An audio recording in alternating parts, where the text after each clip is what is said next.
Good afternoon class, good morning everyone, सत श्री अकाल जी सारिਆਂ ਨੂੰ। सो किवें हो सारे जने? वधिया, चढ़दी कला च सारे। चलो चलो जी, फिर अज की क्लास आपां शुरुआत करिए अपनी। चलो सो अज अपना क्रैश कोर्स का 7वां दिन हैगा ते चलदे आपां सब तो पहले सवाल ते। सारिਆਂ ने पार्टिसिपेट करना हैगा, ठीक है जी। तो पहला सवाल है अपने कोले कि राष्ट्रपति का जिहड़ा इंपीचमेंट हैगा, ਆਪਾਂ ਨੂੰ पता ना कि अपने राष्ट्रपति साहब दे इंपीचमेंट हुंदी है, उन्हां ते महादोष लगता है। तो महादोष के बारे केड़ी केड़ी गल सही है, ठीक है जी। तो तुसीं ध्यान नाल पढ़ना है तो मैनूं आंसर देना है कि अपने राष्ट्रपति साहब नूं आर्टिकल नंबर 61 के तहत इंपीच किया जाता है अगर वो संविधान का वायलेशन करते हैं या हनन करते हैं या अवेलना करते हैं, ठीक है। दूजा, कोई भी प्रेजिडेंट इंडिया दे विच अज तक इंपीच नहीं होया, ठीक है, ये गल लिखी है। हुण सारे जने जल्दी दसो आंसर की बनाओगे, दसो जी। क्वेश्चन समझ आ गया सारिਆਂ ਨੂੰ?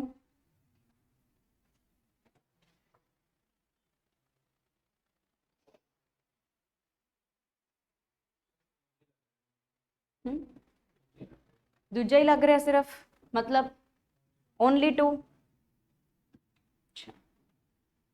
संदीप सिंह का आंसर आया सी ऑप्शन, तुहाडा आंसर आया जी बी ऑप्शन, ठीक है।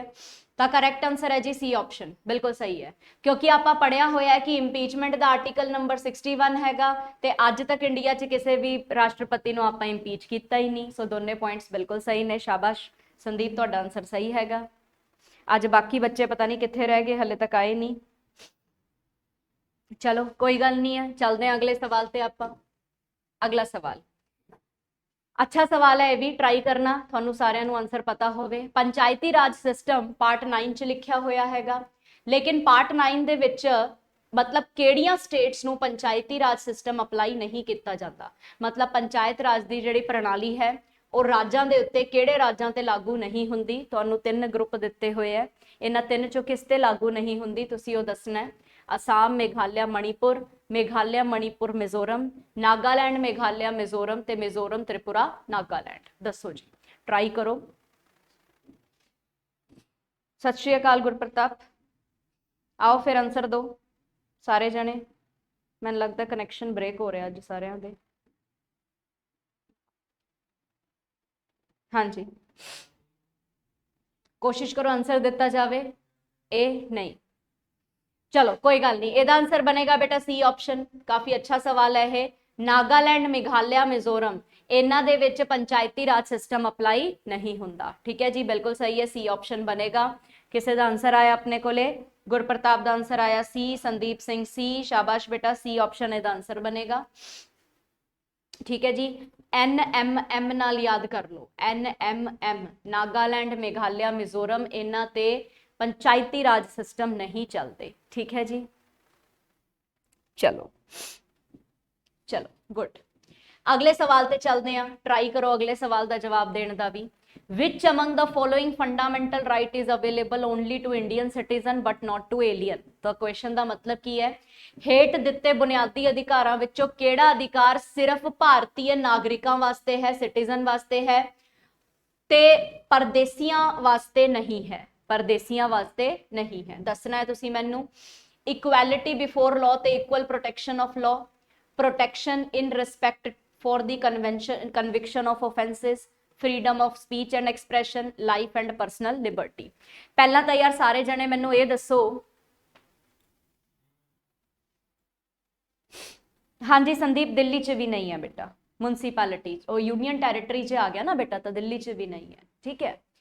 नाउ अगले सवाल ते आपां चल पए आ। तो अगले सवाल दे विच आपां माड़ी जी गल कर रहे हैगे आ। पहला तो तुसी ये देखो कि सारे आर्टिकल केड़े केड़े है। इक्वैलिटी बिफोर लॉ केड़ा आर्टिकल है? Article number 14। कन्वैक्शन ऑफेंसिस वाला पढ़िया सी आपां आर्टिकल नंबर 20, ठीक है। Freedom of speech and expression article number 19 ते परसनल लिबर्टी ते लाइफ आर्टिकल नंबर 21, ठीक है। ते हुण ये देखो कि केड़े केड़े एहो जे फंडामेंटल राइट है जेड़े कि एलियंस नूं मिलदे ही नहीं। तां तुसी साइड दे विच लिख लो 15, 16, 19, 29, 33। ਇਹ ਵਾਲੇ ਫੰਡਾਮੈਂਟਲ ਰਾਈਟ ਕੇਵਲ ਭਾਰਤੀ ਨਾਗਰਿਕ ਕੋਲ ਹੋ ਸਕਦੇ ਹੈ, ਕਿਸੇ ਵੀ ਪਰਦੇਸੀ ਕੋਲ ਨਹੀਂ। ਤਾਂ ਏਲੀਅਨ ਦੇ ਕੋਲੇ ਏਲੀਅਨ ਲਗਾ ਲਓ ਜਾਂ ਪਰਦੇਸੀ ਲਗਾ ਲਓ। ਬਾਹਰੋਂ ਆਇਆ ਕੋਈ ਵੀ ਬੰਦਾ ਹੈ, ਟੂਰਿਸਟ ਹੈ, ਘੁੰਮਣ ਫਿਰਨ ਆਇਆ ਹੈ, ਇੱਥੇ ਟੈਂਪਰੇਰੀ ਰਹਿਣ ਵਾਸਤੇ ਆਇਆ ਹੈ, ਜੋ ਵੀ ਕੰਮ ਉਹ ਕਰਨ ਆਇਆ ਹੈ, ਉਹਨੂੰ ਇਹ ਫੰਡਾਮੈਂਟਲ ਰਾਈਟ ਬੇਟਾ ਉਦੋਂ ਤੱਕ ਨਹੀਂ ਮਿਲਣਗੇ ਜਦੋਂ ਤੱਕ ਉਹ ਭਾਰਤ ਦਾ ਨਾਗਰਿਕ ਨਹੀਂ ਬਣ ਜਾਂਦਾ। ਤਾਂ 15, 16, 19, 29 यानी 33 ਇਹ ਇਹੋ ਜਿਹੇ ਆਰਟੀਕਲ ਹੈ ਜਿਹੜੇ ਕੇਵਲ ਤੇ ਕੇਵਲ ਆਪਣੇ ਸਿਟੀਜ਼ਨ ਨੂੰ ਹੀ ਮਿਲ ਸਕਦੇ ਆ, ਬਾਹਰਲਿਆਂ ਨੂੰ ਨਹੀਂ ਮਿਲ ਸਕਦੇ। ਤਾਂ ਉਹਦੇ ਹਿਸਾਬ ਨਾਲ ਤੁਸੀਂ ਆਨਸਰ ਕੀ ਬਣਾਓਗੇ? ਬਿਲਕੁਲ ਸੀ ਆਨਸਰ ਬਣਾਓਗੇ, ਫਰੀडम ਤੇ ਸਪੀਚ ਦਾ ਐਕਸਪ੍ਰੈਸ਼ਨ। ਠੀਕ ਹੈ ਜੀ, ਆਪਾਂ ਨੂੰ ਬੋਲਣ ਦਾ, ਐਕਸਪ੍ਰੈਸ ਕਰਨ ਦਾ ਆਪਣੇ ਕੋਲੇ ਅਧਿਕਾਰ ਹੈਗਾ। ਸੀ ਆਪਸ਼ਨ ਇਹਦਾ ਆਨਸਰ ਬਣੇਗਾ। ਠੀਕ ਹੈ ਜੀ, ਵਧੀਆ ਸਵਾਲ ਸੀ ਨਾ? ਚਲੋ ਬਹੁਤ ਵਧੀਆ ਹੈਗਾ। चलते हैं अगले सवाल ते आपां। अगला सवाल देखो, ये भी आंसर करने की कोशिश करो। The constitution of India assure economic justice to citizens through, अपने संविधान दे विच इकनॉमिक जस्टिस आपां नूं किस चीज दे तहत मिल रही है? सो ये बहुत ही सौखा सवाल है, कोशिश करो इहदा आंसर करने दी। अज माड़ा जिहा जुकाम लग्या होया तां आवाज थोड़ी जी अजीब जी आ रही होनी मेरी। ठीक है, तो कोशिश करो आंसर करन दी। इकनॉमिक जस्टिस किस चीज़ दे विच मिलूगी थानू? फंडामेंटल राइट च, प्रीएम्बल च, डायरेक्टिव प्रिंसीपल च, फंडामेंटल ड्यूटी च? दसो। राइट च ना, देखो जस्टिस हो गया, freedom, equality, equally, social justice, ये सारे शब्द आपां नूं प्रीएम्बल चों मिलते हैं। ठीक है जी, सो फिलहाल इहदा आंसर की बनूगा जी? B option preamble. देखो किसे दा आंसर आया? हाँ जी, संदीप सिंह बिल्कुल सही। सी बी ऑप्शन आंसर बनेगा बेटा प्रीएम्बल। ठीक है जी, इकनॉमिक जस्टिस, सोशल जस्टिस, ये सारे शब्द जिहड़े हैगे प्रीएम्बल दे विच ही अपने कोले लिखे पए हैगे। ठीक है जी, चलो हुण देखते हैं अगला सवाल। अगला सवाल की है, which body is the competent body to prescribe conditions for the acquisition of citizenship? नागरिकता दी प्राप्ति लई शर्तां निर्धारित करन लई समर्थ संस्था केड़ी है? मतलब कौन आपां नूं दस्सेगा कि आपां नूं अपने सिटीजनशिप दे विच आ कानून होएगा, ओ कानून होएगा? एक्सटर्नल अफेयर्स ना। चलो मैं एक हिंट दिन्नी आ। मैं क्लास च क्या सीगा कि कानून कौन बनाता है अपने देश च? सुप्रीम कोर्ट कानून बनाती है। सुप्रीम कोर्ट का कानून का ध्यान रखती है। कानून बनाने वाली अपने देश च कौन हैगी है? सेंटर च पार्लीमेंट ते स्टेट दे विच कौन हैगी है? अपनिया राज विधान सभा, विधान परिषद। ठीक है जी, लेकिन फिलहाल आपां बात गल कर रहे हैं सिटीजनशिप दी। आपां सारे चंगी तरह जानते हैं बेटा कि सिटीजनशिप केवल भारत दी मिलती है, किसी भी स्टेट दी नहीं मिलती। यानी कि अगर पूरे इंडिया की सिटीजनशिप की गल कर रहे हैं फिर तो कानून बेटा पार्लीमेंट ने डिसाइड करने हैं। ठीक है जी, तो सिटीजनशिप एक्ट दिता सी ना इन्होंने 1955 ਦੇ ਵਿੱਚ, ਜਿਹਦੇ तहत अपने सिटीजनशिप ਦੇ ਸਾਰੇ ਕਾਨੂੰਨ ਜਿਹੜੇ ਹੈ, ਸਾਰੀ ਕੰਡੀਸ਼ਨਸ ਜਿਹੜੀਆਂ ਹੈ ਇਹਨਾਂ ਨੇ ਹੀ ਲਿਖ ਕੇ ਦਿੱਤੀ ਹੋਈ ਹੈ। ਸੋ ਬੇਟਾ ਪਾਰਲੀਮੈਂਟ ਹੀ ਕਰ ਸਕਦਾ ਹੈ। ਠੀਕ ਹੈ ਜੀ, ਵੈਰੀ ਗੁੱਡ, ਸਾਰਿਆਂ ਦੇ ਆਨਸਰ ਸਹੀ ਆ ਰਹੇ ਹੈ। सी ऑप्शन गुरप्रताप, संदीप, सारिਆਂ ਦੇ आंसर बिल्कुल सही है बेटा। ठीक है जी, याद रखना है इसनों। ठीक है, तो constitutional amendment, citizenship amendment act 1955 ਦੇ ਵਿੱਚ ਆਇਆ, ਜਿਹਦੇ तहत ਆਪਾਂ ਨੂੰ ਸਾਰੀ ਕੰਡੀਸ਼ਨਸ ਦਿੱਤੀਆਂ ਕਿ ਭਾਰਤ ਦੀ ਨਾਗਰਿਕਤਾ ਕਿਵੇਂ ਹਾਸਿਲ ਕਰ ਸਕਦੇ ਹੋ। ਠੀਕ ਹੈ ਜੀ, ਭਾਰਤ ਦੀ ਨਾਗਰਿਕਤਾ ਨੂੰ ਹਾਸਿਲ ਕਰਨ ਦੇ ਕਿੰਨੇ ਤਰੀਕੇ ਪੜ੍ਹੇ ਸੀ ਆਪਾਂ ਕਲਾਸ 'ਚ? 5 ਤਰੀਕੇ। ਠੀਕ ਹੈ ਜੀ, ਜਨਮ ਤੋਂ, ਵੰਸ਼ ਤੋਂ, होर की पढ़िया सी आपां? रजिस्ट्रेशन करके, नैचुरलाइजेशन करके, ते आखिरी किसी भी टैरेटरी नूं भारत की टैरेटरी दे विच शामिल करके, यानी कि रला के। ठीक है बेटा, सो ये 5 तरीकों के नाम तुहानूं पता होने चाहिए हैगे। सो ये 5 तरीके के नाम तुसीं सारे जने अच्छी तरह रिवाइज करके जाना। ठीक है जी, भारत की नागरिकता हासिल करन दे 5 तरीके है, गवाण दे 3 तरीके है। ठीक है जी, सो अपना चैप्टर रिवाइज करो बेटा। चलते हैं अगले क्वेश्चन ते।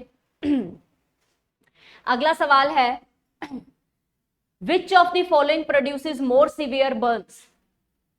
ज्यादा जलन किहदे नाल पैदा होएगी? दसो।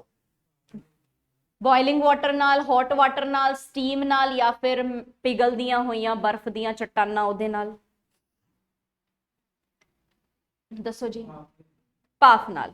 ਆਪਾਂ ਸਾਰੇ ਜਾਣਦੇ ਆ ਕਿ ਆਪਾਂ ਨੂੰ ਬਚਪਨ ਤੋਂ ਹੀ ਇੱਕ ਗੱਲ ਅਹਿਸਾਸ ਹੁੰਦੀ ਆਈ ਹੈ ਕਿ ਪਾਣੀ ਗਰਮ ਗਰਮ ਡਿੱਗ ਜੇ ਤਾਂ ਆਪਾਂ ਨੂੰ ਇੰਨੀ ਨੁਕਸਾਨ ਨਹੀਂ ਹੁੰਦੀ, ਇੰਨੀ ਜਲਨ ਨਹੀਂ ਹੁੰਦੀ। ਜੇ ਭਾਫ ਆਪਣੇ ਲੱਗ ਜੇ ਤਾਂ ਆਪਾਂ ਨੂੰ ਜ਼ਿਆਦਾ ਦੇਰ ਤੱਕ ਜਲਨ ਰਹਿੰਦੀ ਹੈ, ਜ਼ਿਆਦਾ ਨੁਕਸਾਨ ਰਹਿੰਦਾ ਹੈ। ਪਤਾ ਹੈ ਕਿਉਂ?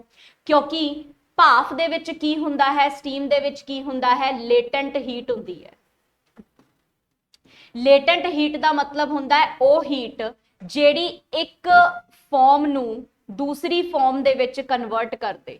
ਠੀਕ ਹੈ, ਫॉर एग्जांपल ਪਾਣੀ ਸੀ, ਲਿਕੁਇਡ ਸੀ, ਲਿਕੁਇਡ ਉਬਲਣਾ ਸ਼ੁਰੂ ਹੁੰਦਾ ਹੈ 100 ਡਿਗਰੀ ਤੇ। ਠੀਕ ਹੈ, ਲੇਕਿਨ ਹੁਣ ਉਹ ਲਿਕੁਇਡ ਕਾਦੇ ਚ ਬਣ ਚੁੱਕਿਆ ਜੀ, ਗੈਸ ਦੇ ਵਿੱਚ ਕਨਵਰਟ ਹੋ ਚੁੱਕਿਆ ਹੈ, ਵੇਪਰ ਬਣ ਗਈ, ਉਹਦੀ ਭਾਫ ਬਣ ਗਈ ਹੈ। ਠੀਕ ਹੈ ਜੀ, ਸੋ ਅਗਰ ਉਹਦੀ ਭਾਫ ਬਣ ਗਈ ਹੈਗੀ ਹੈ ਤਾਂ दैट मीन्स ਕੀ ਹੈਗਾ, ਉਹ ਬਹੁਤ ਜ਼ਿਆਦਾ ਜਿਹੜਾ ਹੈ ਆਪਣੇ ਅੰਦਰ ਲੇਟੈਂਟ ਹੀਟ ਲੈ ਕੇ ਬੈਠਾ ਹੈ। ਤਾਂ ਲੇਟੈਂਟ ਹੀਟ ਕਰਕੇ ਜਿਹੜਾ ਹੈਗਾ ਉਹ ਜ਼ਿਆਦਾ ਗਰਮੈਸ਼ ਦਿੰਦਾ ਹੈ, ਜ਼ਿਆਦਾ ਉਹਦੇ ਚ એનર્ਜੀ ਹੁੰਦੀ ਹੈ। ਸੋ ਜਿੱਥੇ ਲੇਟੈਂਟ ਹੀਟ ਜ਼ਿਆਦਾ ਹੋਊਗੀ ਉੱਥੇ ਬੇਟਾ એનર્ਜੀ ਵੀ ਜ਼ਿਆਦਾ ਹੋਊਗੀ। ਠੀਕ ਹੈ, ਸੋ ਇਹਦੇ ਕਰਕੇ ਇਹਦੇ ਨਾਲ ਆਪਣਾ ਹੱਥ ਜ਼ਿਆਦਾ ਜਲਦੀ ਜਿਹੜਾ ਹੈਗਾ ਜਲਦਾ ਹੈਗਾ। ਠੀਕ ਹੈ ਜੀ, ਸੋ ਆਨਸਰ ਆਪਣਾ ਆਊਗਾ ਬੇਟਾ ਸਟੀਮ, ਸੀ ਆਪਸ਼ਨ। ਹਰਦੀਪ ਡੀ ਨਹੀਂ ਆਊਗਾ ਬੇਟਾ। ਆਈਸਬਰਗ ਦੇ ਪਿਘਲਣ ਕਰਕੇ ਆਪਾਂ ਨੂੰ ਉਹਦੇ ਨਾਲ ਜਲਨ ਨਹੀਂ ਹੁੰਦੀ, ਉਹਦੇ ਨਾਲ ਬਰਨ ਨਹੀਂ ਹੁੰਦਾ। ਠੀਕ ਹੈ ਜੀ, मे भी तुसी गलती नाल टाइप करता होगा, आंसर सी ऑप्शन बनूगा। ठीक है, नेक्स्ट अगला सवाल। ये तो बहुत सौखा है यार, आंसर करो सारे जने। ये तो तुसी सुनते भी आए होंगे, देखते भी आए होंगे। Which of the following gases is used to destroy bacteria. Bacteria नू मारन वास्ते इन्हां चों किहड़ी गैस की वरतों की जाती है? हाइड्रोजन नहीं। सोच के दसो, कोई गल नहीं है।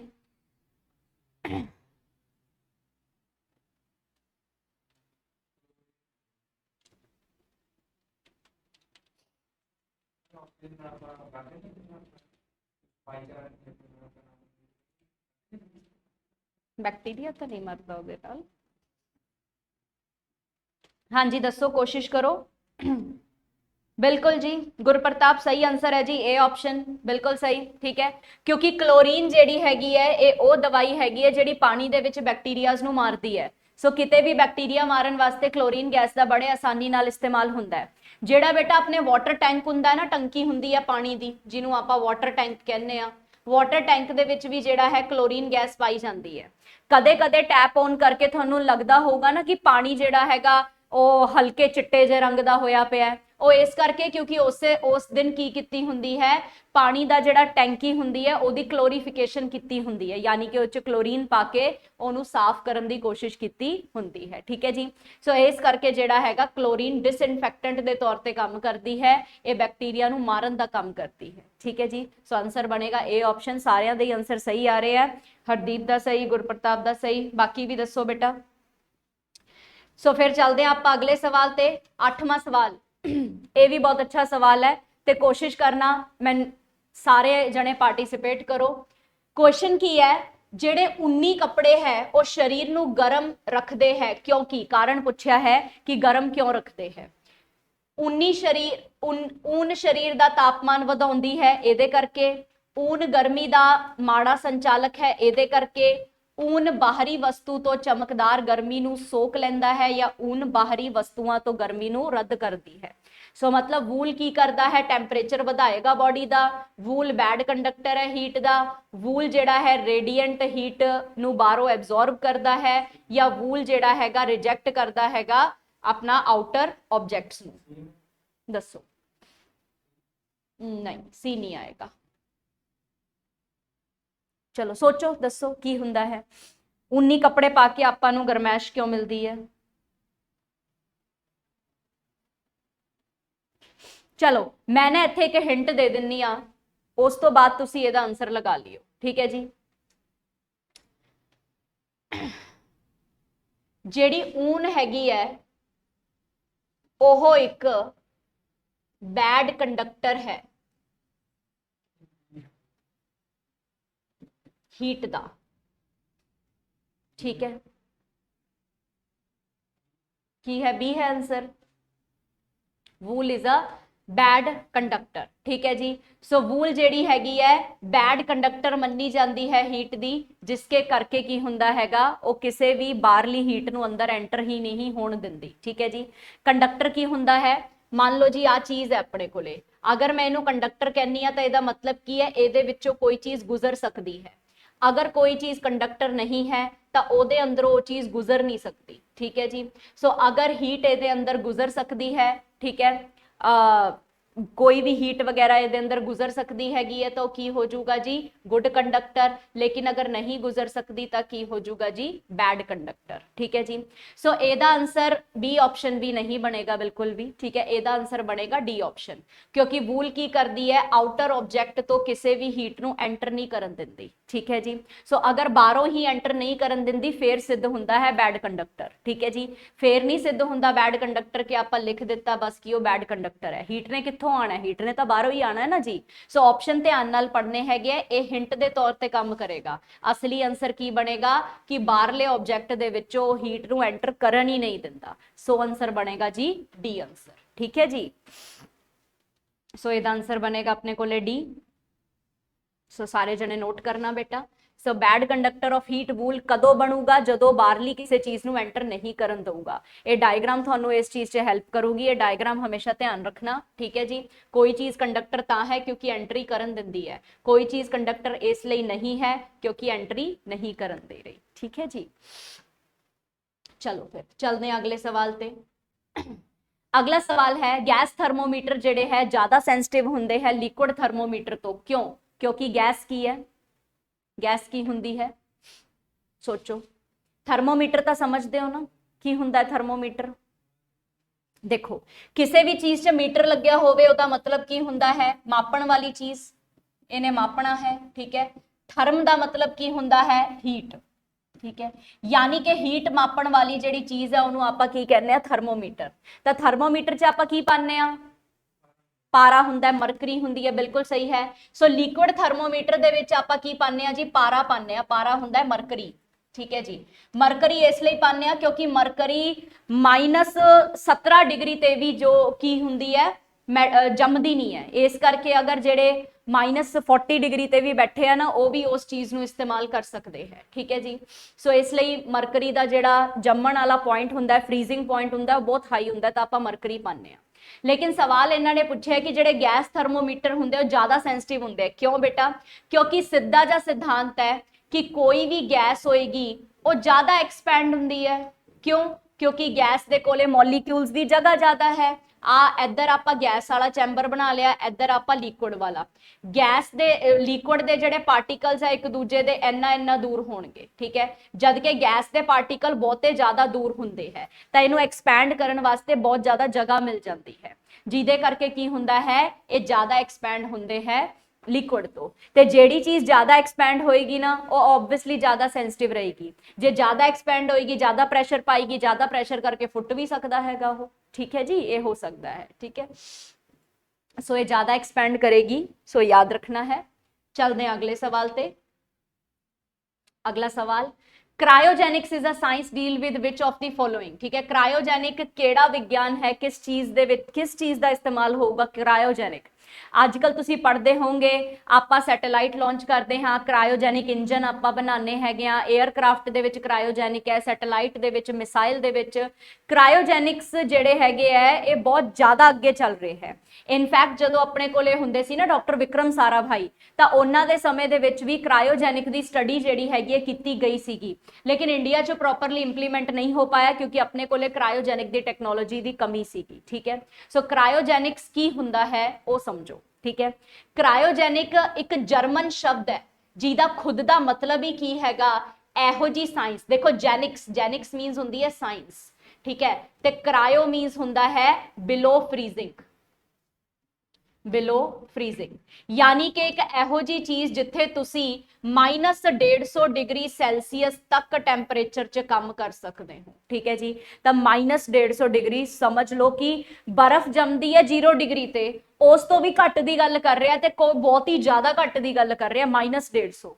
यानी कि एहो जे इंजन जेड़े के काफी घट टैंपरेचर ते काम करनगे।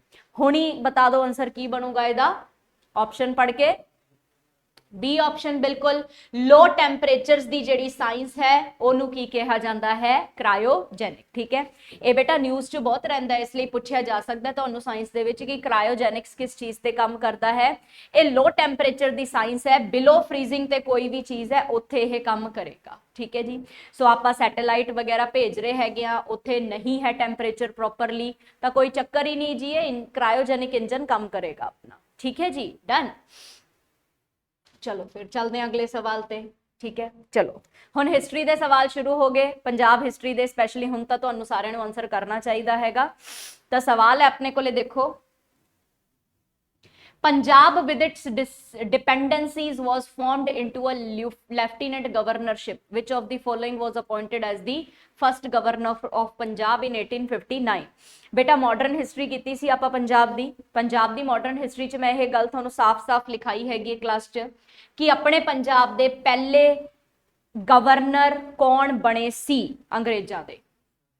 बिल्कुल जी, सर जॉन लॉरेंस बने सीगे।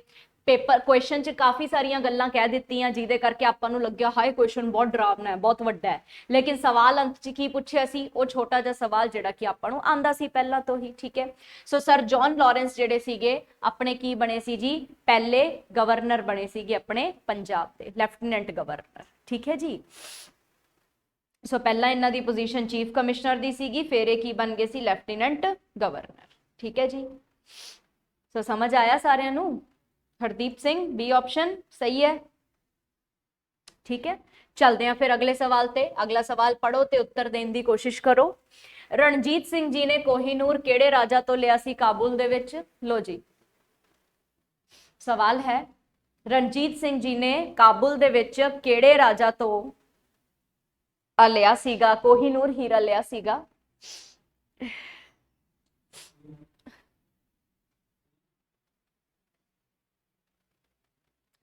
चलो हाँ जी, नन ऑफ दीज ना।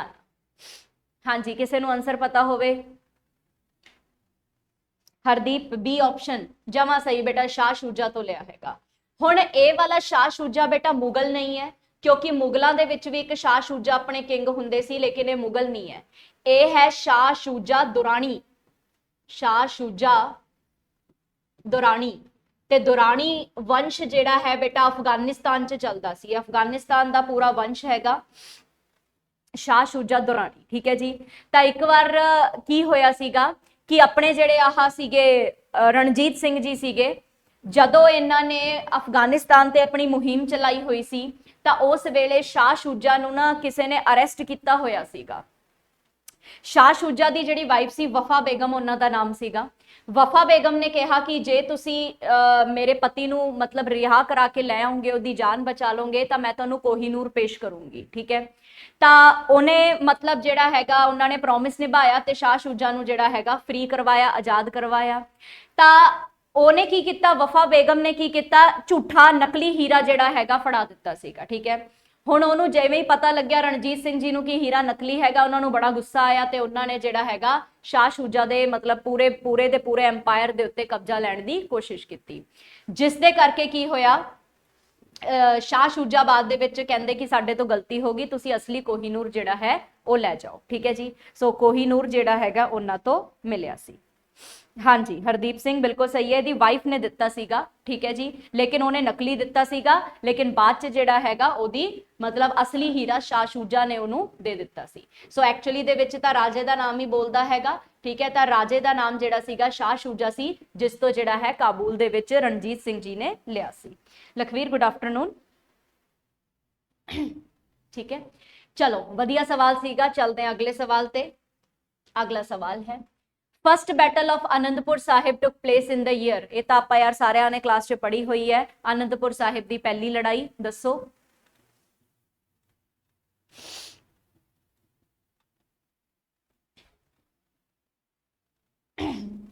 बिल्कुल सी ऑप्शन 1701 पढ़िया होया आपा कि आनंदपुर साहिब की जिहड़ी पहली बैटल सीगी वो क्यों हुई सीगी? क्योंकि औरंगजेब ने फरमान जारी करता सीगा कि आनंदपुर साहिब नूं छड्डिया जावे, ते गुरु गोबिंद सिंह जी जिहड़े है छड्डना नहीं चाहते सीगे अपना घर, इस करके जिहड़ी है आनंदपुर साहिब की पहली लड़ाई 1701 दे विच ਹੋਈ ਸੀ।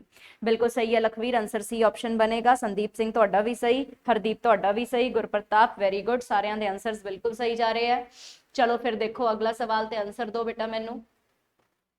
क्वेश्चन देख के घबरा नहीं जाना, सारा कुछ तुसी पढ़िया होया, ठीक है जी। सो ध्यान नाल क्वेश्चन पढ़ना है ते आंसर देना है। इन्हां विचों किहड़ी स्टेटमेंट जिहड़ियां ने सच सही ने वो तुसी दसनी है। पहला पॉइंट है आदि ग्रंथ जिहड़े हैगे आ उन्हां नूं गुरु अर्जन देव जी ने कंपाइल किया सी, जिहड़े कि 5वें गुरु साहिब सीगे, फर्स्ट पॉइंट। दूजा है आदि ग्रंथ दे विच 5 गुरुआं दी बाणी लिखी हुई है ते बाद दे विच 9th गुरु जिहड़े है उन्हां दी लिखी है, क्योंकि आपां पढ़िया सीगा क्लास च कि गुरु ग्रंथ साहिब जी आदि ग्रंथ साहिब दा ही कंप्लीट वर्जन है, ठीक है जी। एक मिनट, ठीक है। ਇਹਦੇ ਵਿੱਚ 15 ਭਗਤ ਤੇ 11 ਪੱਟ ਰਾਜਾ ਪੱਟ ਹੁੰਦੇ ਸੀਗੇ, ਹਿੰਦੂ ਪੰਡਿਤ ਹੁੰਦੇ ਸੀ ਨਾ, ਭੱਟ ਕਾਸਟ ਹੁੰਦੀ ਸੀ ਉਹਨਾਂ ਦੀ, ਠੀਕ ਹੈ ਜੀ। ਸੋ ਭੱਟ ਜਿਹੜੇ ਹੈਗੇ ਆ ਉਹਨਾਂ ਦੀ ਵੀ ਹੈ, 15 ਭਗਤਾਂ ਦੀ ਕੰਪੋਜੀਸ਼ਨਸ ਹੈ। ਬਾਬਾ ਬੁੱਢਾ ਜੀ ਪਹਿਲੇ ਗ੍ਰੰਥੀ ਜਾਂ ਫਿਰ ਪਹਿਲੇ ਕੀਪਰ ਮੰਨੇ ਜਾਂਦੇ ਹੈ। ਸੋ ਕੋਸ਼ਿਸ਼ ਕਰੋ ਇਸ ਕੁਐਸਚਨ ਦਾ ਆਨਸਰ ਦੇਣ ਦੀ। 4 ਸੈਂਟੈਂਸ ਹੈ, बहुत ही सौखा है, सारा तुसी पढ़िया होया है, ठीक है। बस पेपर क्वेश्चन की लेंथ देख के नहीं घबराहट चढ़ानी कि जी साडा क्वेश्चन तो बाला ही लंबा हो गया, ठीक है। इहो जी किहड़ी गल है इन्हां चों जिहड़ी आपां नहीं पढ़ी हुई है, सारी पढ़ी हुई है। दसो की आंसर बनाओगे? Manjeet Singh D option, okay. होर किसी का कोई आंसर बन रहा होवे? तुहाडा बी बन रहा है, 3 ते 4 सिर्फ सही है, बाकी गलत है। अरे पहला पॉइंट तो गलत हो ही नहीं सकता, फर्स्ट पॉइंट तो हर किसी नूं क्लीयर है कि आदि ग्रंथ साहिब की रचना किन्ना ने की सीगी, ठीक है जी।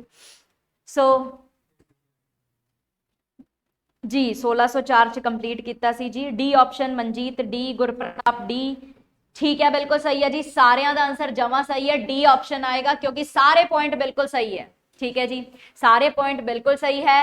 ग्रंथ साहिब का कंपोजिशन भी 5वें गुरु साहिब ने किया सीगा, 1604 दे विच किया सीगा। 9वें गुरु साहिब की बाणी बाद च ऐड करके गुरु गोबिंद सिंह जी ने इसनूं पूरी तरह अपना गुरु ग्रंथ साहिब जी बनाता सीगा। 15 भगत ते 11 भट्ट जिहड़े पंडित हैगे उन्हां दी बाणियां इस च दित्तियां होईयां कंपोजिशनस ते बाबा बुड्ढा जी जिहड़े सीगे पहले ग्रंथी मन्ने जाते हैं, ठीक है जी। सो बिल्कुल सही है जी। 1 3 4 1 3 4, ठीक है। नहीं बेटा ऑल आएगा, की नाम है थोड़ा संदीप, संदीप बेटा ऑल ही आएगा, आंसर डी आएगा। रीजन ये है बच्चा आप क्लास च पढ़िया सीगा कि आदि ग्रंथ साहिब दे विच पहले 5 गुरुआं दी बाणी हैगी है ते फिर आदि ग्रंथ साहिब नूं कंप्लीट करदिया होया 9वें गुरु साहिब दी बाणी इस च ऐड की गई, फिर नाम बदल के गुरु ग्रंथ साहिब जी रखा गया सीगा, ठीक है जी। हाँ जी हाँ जी, तुहाडा पॉइंट बिल्कुल सही हैगा, ठीक है। लेकिन उसे पॉइंट नूं आपां एक्सटेंड भी किया होया हैगा बेटा कि 9th गुरु जिहड़े हैगे आ उन्हां दी बाणी बाद च ऐड कीती सी गुरु गोबिंद सिंह जी ने। इहो जिहा क्वेश्चन आपां क्लास च भी हल कीता सीगा, ठीक है। सो जदों आपां क्लास च कर रहे सीगे आपां MCQ प्रैक्टिस कीती सी, उदों भी आपां इह सवाल हल कीता सीगा, ठीक है। सो उस हिसाब नाल इहदा आंसर जिहड़ा हैगा डी ऑप्शन बनूगा, ठीक है। चलदे आ अगले सवाल ते। तां अगला सवाल देखो तुसीं। अगला सवाल भी बहुत सौखा है, आंसर करना है आपां सारिਆਂ ने मिलके। Consider the following about the new developments in Punjab under Ranjit Singh ji. So Punjab दे विच रणजीत सिंह जी दे अंडर की गल्लां ने उन्हां नूं आपां डिस्कस करना। एक तां जी कोमैमोरेटिव कॉइन जिहड़े है नानक शाही रुपये इन्हां ने इशू कीता सीगा, सही है कि गलत ये दसना तुसीं, ठीक है। ट्रीटी ऑफ अमृतसर होई सी ब्रिटिशर्स दे नाल 1809 दे विच, किहड़ी गल सही है किहड़ी गल गलत है वो दसनी है।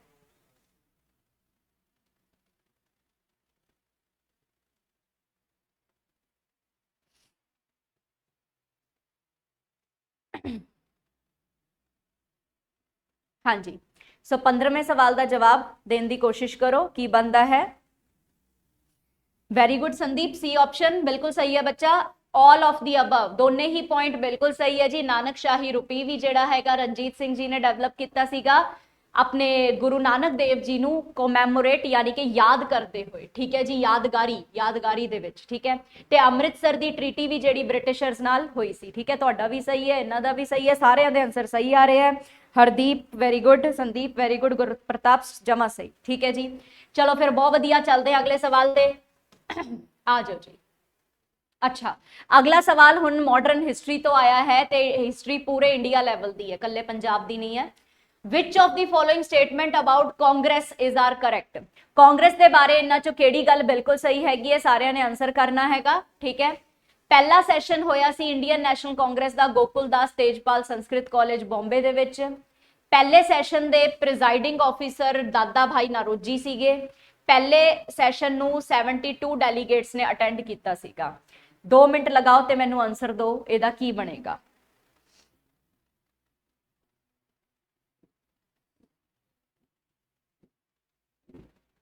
ਹਾਂਜੀ, ਕੀ ਆंसर बन रहा है? हरदीप सिंह सी ऑप्शन बन रहा है ते ओनली ए इज करेक्ट।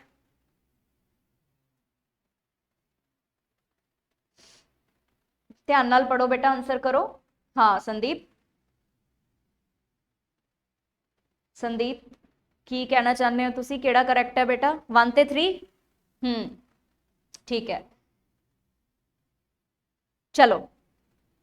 हाँ जी गुरप्रताप, याद करो बेटा लैक्चर दे विच आपां कीता सीगा, पहला सैशन जिहड़ा है प्रिसाइड कीता सीगा WC बैनर्जी ने, ना कि दादा भाई नारोजी ने। बाकी सारे पॉइंट बिल्कुल सही है जी।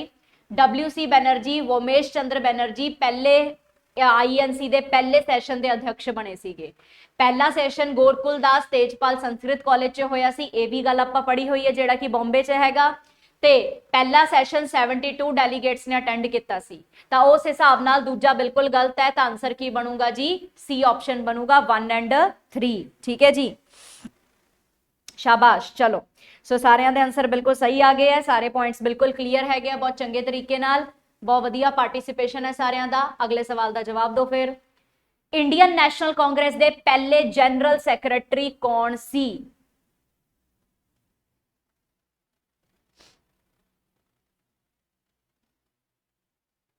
हाँ जी, क्वेश्चन का आंसर है भारतीय राष्ट्रीय कांग्रेस का पहला जनरल सकत्तर कौन सीगा, जनरल सैकरेटरी? फटाफट आंसर दो बेटा, बहुत ही सौखा सवाल है ते कराया होया सवाल क्लास च भी नहीं है।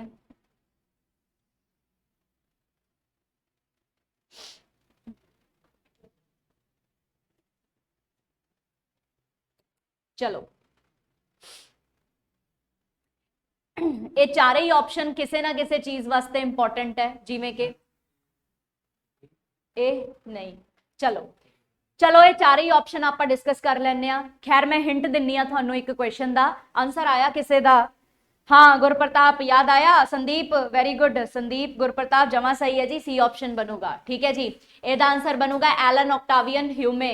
याद है मैं क्लास च गल बोली सीगी कि AO ह्यूमे साहब ने इंडियन नैशनल कांग्रेस बनाई जरूर, लेकिन कदे भी खुद ए प्रेजिडेंट नहीं बने, वो की बने सीगे? जनरल सैकरेटरी बने सी। सो ये गल क्लास च बोली गई सीगी, तो ध्यान रखो इस गल का। ते जनरल सैकरेटरी पहले कौन बने सी? AO ह्यूमे बने सी। ठीक है, ते जॉर्ज यूल, डी ऑप्शन, शायद हरदीप का डी ऑप्शन आया सी, है ना? जॉर्ज यूल बेटा पहले इंग्लिश आप कह सकते हैं कि फर्स्ट इंग्लिश प्रेजिडेंट बने सी। समझ रहे हो ना? अंग्रेजा वालों भी आप किसी को INC का प्रेजिडेंट बनाया सीगा, तो पहले अंग्रेज प्रेजिडेंट जिहड़े सीगे वो कौन बने सी? अपने बने सीगे जॉर्ज यूल, पहले अंग्रेज। ठीक है, गोपाल कृष्ण गोखले बड़े अच्छे मतलब क्वेश्चन वास्ते फेमस हैगे है। जीके गोखले महात्मा गांधी दे पॉलिटिकल गुरु मन्ने जाते हैं, तो गांधी जी दे गुरु जेड़े है वो कौन मन्ने जाते हैं? गोपाल कृष्ण गोखले। ते दादा भाई नारोजी का सवाल पिछली क्लास से आप हल किया सीगा कि इन्हों grand old man of India कहा जाता है। ठीक है जी, चलो बहुत वधिया आंसर दिता तुसी सारियां ने। AO ह्यूमे दा आंसर बनूगा। हर एक ऑप्शन किसी ना किसी पॉइंट लिए इंपॉर्टेंट है बेटा, तो इनू नोट करते रहो नाल नाल। ठीक है जी, चलते हैं अगले सवाल ते। अगला सवाल है, हाँ जी, Who was the first Indian woman to become the president of INC? Indian national Congress की पहली भारतीय महिला अध्यक्ष। चलो जी आंसर दो।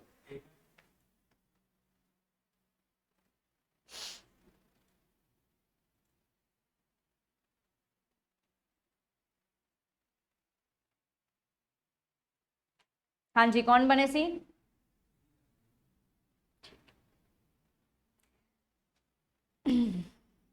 हाँ जी हरदीप बिल्कुल सही है, ए ऑप्शन आंसर आएगा सरोजनी नायडू। ठीक है, इंडियन नेशनल कांग्रेस ਦੀ ਪਹਿਲੀ ਭਾਰतीय महिला first women president Sarojini Naidu ਸੀਗੀ ਜਿਹੜੀ ਕਿ ਭਾਰतीय ਹੋਵੇ। ठीक है, लेकिन अगर इसे सवाल ਦੇ ਵਿੱਚ मैं इंडियन शब्द हटा ਦਾਂ फिर आंसर की बनाओगे? सपोज करो इंडियन शब्द लिखा ही नहीं होया, हुण आंसर की बनाओगे? हाँ जी ठीक है, अगर इंडियन शब्द लिखिया सी तो तुसी आंसर बनाया सरोजनी नायडू, बिल्कुल सही सी। लेकिन अगर मैं ਇਹਦੇ ਵਿੱਚੋਂ इंडियन शब्द हटाता तो फिर की आंसर बनाओगे?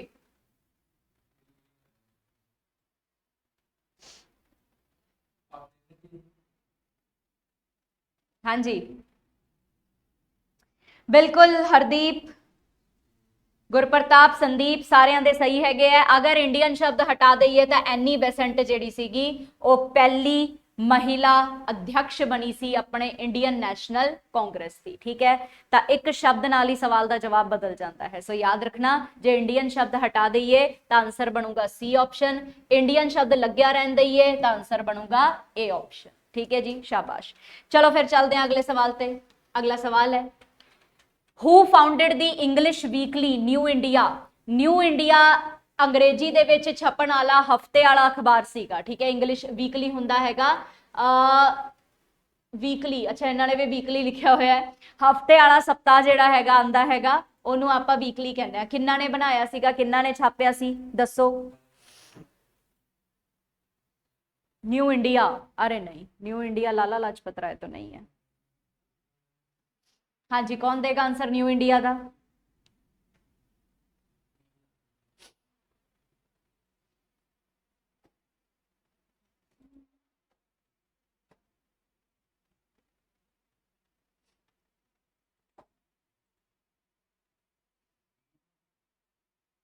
हाँ जी, आया किसी का आंसर? ए ऑप्शन सही है, एनी बेसेंट। एनी बेसेंट ने न्यू इंडिया वीकली जिहड़ा है स्टार्ट किया सीगा। ठीक है जी ठीक है जी, सो एनी बेसेंटे का आंसर आऊगा। ठीक है जी, न्यू इंडिया, शाबाश। चलो चलते हैं अज दे आखिरी सवाल दे उत्ते। आखिरी सवाल है, who presided over the famous Tripuri session of the Congress? हाँ जी, कांग्रेस के त्रिपुरी सैशन के उत्ते या त्रिपुरी सैशन के उत्ते किहदी प्रेजिडेंसी सीगी? कौन प्रिसाइड कर रहे सीगे? दसो जी आंसर।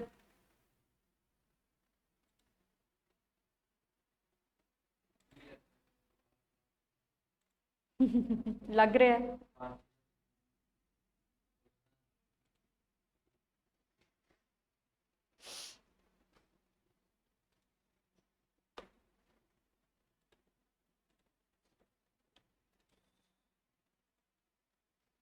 हाँ जी, किने आंसर दिया? हाले तक किसी का आंसर नहीं आया, देखन दो फिर मैनू, किसी का नहीं आया कमेंट हाले तक।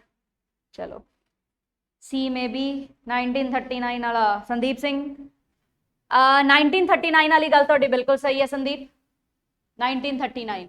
सो सपोज करो, याद करो 1939 दे विच होया की सीगा? 1939 ਦੇ ਵਿੱਚ ਸੁਭਾਸ਼ ਚੰਦਰ ਬੋਸ ਜਿਹੜੇ ਸੀਗੇ ਉਹ ਇੰਡੀਅਨ ਨੈਸ਼ਨਲ ਕਾਂਗਰਸ ਦੇ ਅਧਿਕਸ਼ ਬਣੇ ਸੀ। ਲੇਕਿਨ ਗਾਂਧੀ ਜੀ ਦੇ ਉਹਨਾਂ ਦੀ ਨੀਤੀਆਂ ਆਪਸ 'ਚ ਮਿਲਦੀਆਂ ਨਹੀਂ ਸੀ ਤੇ ਗਾਂਧੀ ਜੀ ਦੇ ਨੇ ਕਿਹਾ ਸੀਗਾ ਕਿ ਤੁਸੀਂ ਰਿਜ਼ਾਈਨ ਦੇ ਦਿਓ ਇੰਡੀਅਨ ਨੈਸ਼ਨਲ ਕਾਂਗਰਸ ਤੋਂ। ਠੀਕ ਹੈ ਜੀ, ਤਾਂ ਆਈਐਨਸੀ ਤੋਂ ਜਦੋਂ ਰਿਜ਼ਾਈਨ ਦਿੱਤਾ ਸੀਗਾ ਤਾਂ ਉਹ ਸਾਲ 1939 ਦਾ ਸੀ। ਤ੍ਰਿਪੁਰੀ ਮੱਧ ਪ੍ਰਦੇਸ਼ ਦੇ ਵਿੱਚ ਪੈਂਦਾ ਹੈ ਬੇਟਾ। ਠੀਕ ਹੈ, ਸੋ ਮੱਧ ਪ੍ਰਦੇਸ਼ ਦੇ ਵਿੱਚ ਤ੍ਰਿਪੁਰੀ ਸੈਸ਼ਨ ਹੋਇਆ ਸੀ ਜਿਹਦੇ ਵਿੱਚ ਸੁਭਾਸ਼ ਚੰਦਰ ਬੋਸ ਜਿਹੜੇ ਹੈਗੇ ਆ ਉਹ ਕੀ ਬਣੇ ਸੀਗੇ ਜੀ? आईएनसी दे अध्यक्ष बने सीगे। ठीक है, हाँ जी हुण सही है तुहाडा जी जी जी, बॉस ने रिजाइन किया सीगा। ठीक है, डन, समझ आ गया। चलो सो ये सी अपने अज दे सवाल। इस तरीके नाल अगले सवाल दे नाल फिर आपां कल दी क्लास दे विच मिलदे हां। Till then have a nice day, take care all of you, खुश रहो, आबाद रहो ते पढ़दे रहो। ठीक है जी, बाय बाय।